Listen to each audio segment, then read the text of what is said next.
चला आज ना आपण पत्तागोबीची भाजी बनवू. मी स्वच्छ धुवून घेतली, कापून घेतली, कापताना नाही दाखवली. आणि इकडं 2 टमाटे घेतले, अशी हळद घेतली आणि याच्यात लसूण आहे, मिरची आहे. आपण त्या बारीक करून जरासं मीठ टाकू त्याच्यामध्ये आणि थोडेसे जिरे लागत आहेत त्याला.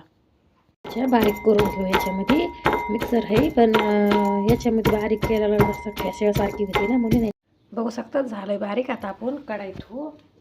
इकडे मी गॅस पण चालू केला आणि आता फोडणी देऊ आपलं. आणि मग नंतर जिरे राय टाकू आपण. मी गोबी स्वच्छ धुवून घेतली होती आणि चहाने ठेवली, म्हणजे त्याचं पाणी पूर्ण निघून जावं म्हणून. काय की गोबीला पाणी सुटतंय ना, त्याच्यामुळं. आता आपण त्याच्यात जिरे राय टाकू. जिरे राय भाजले की आपण तो ठेसा केलेला ते टाकू त्याच्यामध्ये.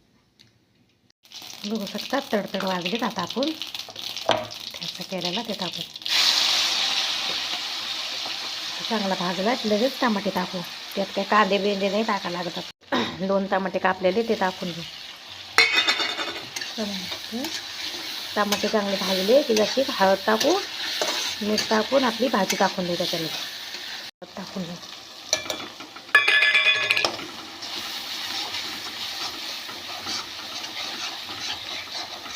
टाकल्याच्या नंतर ही भाजी टाकून घेऊ आपण. आता चवीनुसार मीठ टाकून घ्या. थोडं टाकायचं, काय की मग ती सुक्की होती ना, तर मग खारट लागत. जादा नाही टाकायचं. त्यात काय आपल्याला पाणी बिणी काही नाही टाकायला लागत, त्यालाच पाणी सुकतं. आता मिक्स करून केली बिणी करून ही हलवली कटी केली असत. आता आपण त्याला झाकून ठेवू आणि गॅस बारीक करू. मग ते दमावर चांगली शिजत येईल. बघू शकतात आपली भाजी दमावर शिजत आली. त्याला एकदम सुक्की बनवायची. अशी नक्की एकदा बनवा, छान बनते मस्त. ह्याच्यामध्ये सुक्की लेकरांना डब्याला पण नेता येते. बघू शकतात भाजी झाली तयार. अशी नक्की एकदा बनवून बघा.